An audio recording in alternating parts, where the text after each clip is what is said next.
시편 성경 강해 139편입니다. 하나님은 피할 수 없음. 첫째 대지 나의 언행 심사를 감찰하시는 하나님 1절에서 6절.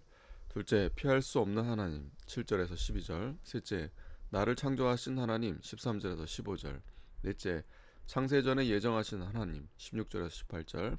다섯째 원수를 심판하시고 성도를 구원하시는 하나님 19절에서 24절입니다. 1절 여호와여 주께서 나를 감찰하시고 아셨나이다. 주께서 나의 앉고 일어섬을 아시며 멀리서도 나의 생각을 통촉하시오며 나의 길과 눕는 것을 감찰하시며 나의 모든 행위를 익히 아시오니 여호와여 내 혀의 말을 알지 못하시는 것이 하나도 없으시니이다. 주께서 나의 전후를 두루시며 내게 안수하셨나이다. 하나님은 우리를 감찰하시고 우리 모든 사정을 다 아십니다. 우리의 앉고 일어서는 것과 눕는 것, 그리고 혀의 말과 마음속의 생각을 다 아시고 모든 행동과 걸어가는 길을 명백히 아십니다. 그러므로 하나님은 인간의 언행 심사를 따라 심판하시고 구원도 하시며 하나님의 뜻대로 사는 자에게 축복하기도 하십니다. 전후를 두루시며 성도의 앞뒤를 둘러 보호해 주신다는 뜻입니다. 안수하셨다는 것은 복을 내려주셨다는 뜻입니다. 그러므로 우리는 언제나 하나님의 눈에 거스리는 언행 심사를 그치고 하나님 말씀대로만 살며 걸어가야 합니다. 6절 이 지식이 내게 너무 기이하니 높아서 내가 능히 미치지 못하나이다. 이 지식은 하나님이 나를 알아주시고 보호해주시고 축복해주시는 지식을 가리킵니다. 하나님이 우리에게 베풀어 주시는 은혜가 너무 높고 기이하여 능히 측량할 수도 없고 완전히 이해할 수도 없다는 것입니다. 7절 내가 주의 신을 떠나 어디로 가며 주의 앞에서 어디로 피하리이까. 내가 하늘에 올라갈지라도 거기 계시며 음부에 내려 내 자리를 펼지라도 거기 계시니이다. 하나님을 피하기 위해 하늘이나 음부에 가서 숨는다 해도 천지에 충만하신 하나님은 거기도 계시기 때문에 피할 수 없다는 것입니다. 음부는 땅속 깊은 곳, 무덤, 죽음의 상태, 사후에 가는 곳, 지옥 등을 가리키는데 여기에서는 땅속 깊은 곳을 의미하는 것 같습니다. 예레미야 23장 24절에 나 여호와가 말하노라 사람이 내게 보이지 아니하려고 누가 자기를 은밀한 곳에 숨길 수 있겠느냐. 나 여호와가 말하노라 나는 천지에 충만하지 아니하냐라고 했습니다. 9절 내가 새벽 날개를 치며 바다 끝에 가서 거할지라도 곧 거기서도 주의 손이 나를 인도하시며 주의 오른손이 나를 붙드시리이다. 새벽 날개를 치며 바다 끝까지 가서 거한다 해도 거기에도 주의 손에 보호와 붙들어 주심이 있는 것을 깨달았습니다. 새벽 날개는 아침에 올라오는 광선을 가리킵니다. 성도가 하나님을 순종치 않으려고 아침의 햇살이 순식간에 지평선 끝까지 비치는 것처럼 빠른 속도로 도망하여 간다고 해도 하나님은 거기서도 권고하시고 순종케 하십니다. 그래도 순종치 않을 때는 징계를 내려서라도 순종시키시는 것입니다.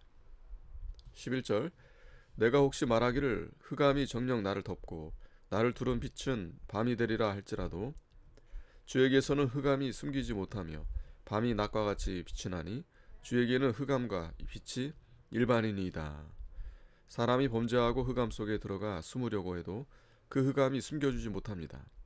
하나님은 흑암 속도 낮과 같이 보시기 때문입니다. 아담 하와가 선악과를 따먹고 동산 나무 사이에 숨어 있었으나 하나님은 그곳에 찾아가서 아담아 아담아 하고 불러서 심판하시고 가죽옷을 입혀 살 길을 열어주셨습니다. 13절 주께서 내 장부를 지으시며 나의 모태에서 나를 조직하셨나이다. 내가 주께 감사하옴은 나를 지으시니 심히 심려막측하심이라. 주의 행세가 기이함을 내 영혼이 잘 아나이다. 하나님께서 사람을 창조하실 때 육체도 심려막측하게 조직하셨습니다. 육체의 조직이 어떻게 그렇게 잘 되었는지 사람으로서는 놀라지 않을 수 없습니다. 또 영혼은 하나님의 형상대로 지으셔서 하나님이 영혼 속에 들어와 계시고 당신을 나타낼 수 있도록 하셨습니다. 이것은 사람이 가히 측량할 수 없습니다. 또 범죄로 죽은 영혼을 예수 그리스도를 믿음으로 다시 중생시켜서 그 중생한 영이 하나님을 닮아가게 하신 것도 하나님의 기이한 행사입니다. 15절 내가 은밀한 데서 지음을 받고 땅의 깊은 곳에서 기이하게 지음을 받을 때 나의 형체가 주의 앞에 숨기우지 못하였나이다. 은밀한데 땅이 깊은 곳은 어머니의 뱃속을 비유한 말입니다. 사람은 모태에서부터 하나님의 오묘한 솜씨로 기이하게 지음을 받은 것입니다. 16절 내 형질이 이루기 전에 주의 눈이 보셨으며 나를 위하여 정한 날이 하나도 되기 전에 주의 책에 다 기록이 되었나이다. 하나님은 택한 백성이 모태에서 형질이 이루기 전부터 예정하셨고 영원 전부터 택하시고 하나님의 생명체에 기록하여 놓으셨습니다. 그리고 하나님의 예정대로 그리스도를 보내서 구속을 이루시고 역사하셔서 당신의 구원 계획을 이루어 나가십니다. 17절 하나님이여 주의 생각이 내게 어찌 그리 보배로우신지요 그 수가 어찌 그리 많은지요 내가 세려고 할지라도 그 수가 모래보다 많도소이다. 내가 깰 때에도 오히려 주와 함께 있나이다. 하나님께서 우리에게 베풀어 주신 모든 은혜는 지극히 보배롭고 셀 수 없을 정도로 많습니다. 바다 모래수를 셀 수 없음 같이 그 수를 다 헤아릴 수 없습니다. 우리를 창세전에 택해 주시고 이름을 생명책에 기록해 주시고 독생자를 보내주시고 십자가에서 구속해 주시고 보혜사 성령을 보내주셔서 믿게 해주시고 그리스도의 의를 입혀주시고 중생시켜 주시고 하나님의 자녀가 되게 해주시고 하나님의 형상을 입어 나가게 해주시고 장차 부활시켜 주시고 영생을 얻게 해주시고 천국으로 데려가서 영원히 하나님과 같이 살며 영원한 복락을 누리며 영원히 하나님을 닮아가게 하신 일 등은 이루다 헤아릴 수 없습니다. 내가 깰 때에도 오히려 주와 함께 있나이다.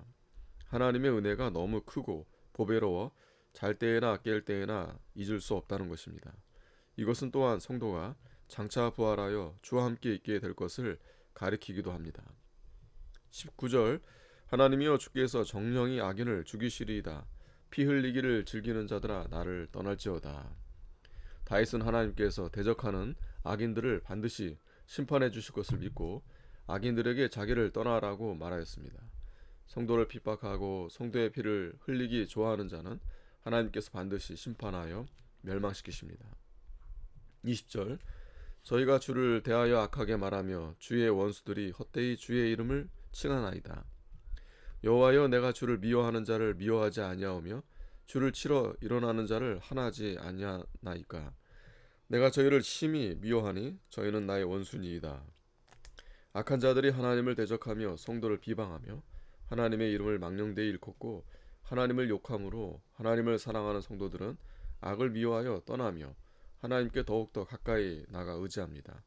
성도들은 하나님의 원수를 자기 원수로 삼고 죄를 미워하며 하나님을 가까이 하고 그 하나님으로 생명을 삼습니다. 23절 하나님이여 나를 살피사 내 마음을 아시며 나를 시험하사 내 뜻을 아옵소서. 내게 무슨 악한 행위가 있나 보시고 나를 영원한 길로 인도하소서. 다윗은 하나님께서 자기를 시험하여 자기에게 무슨 악행한 것이 있는지 알아보시고 악을 떠나 선한 길로 가도록 인도해 달라고 간구했습니다. 이것은 다윗이 여러 가지 시험과 환난 가운데서도 죄에서 떠나 하나님의 말씀대로 정직하게 살려고 힘쓴 증거입니다. 이와 같은 신앙을 가진 자는 하나님께서 반드시 원수들 가운데서 건져서 영원한 생명길로 인도해 주십니다. 아멘.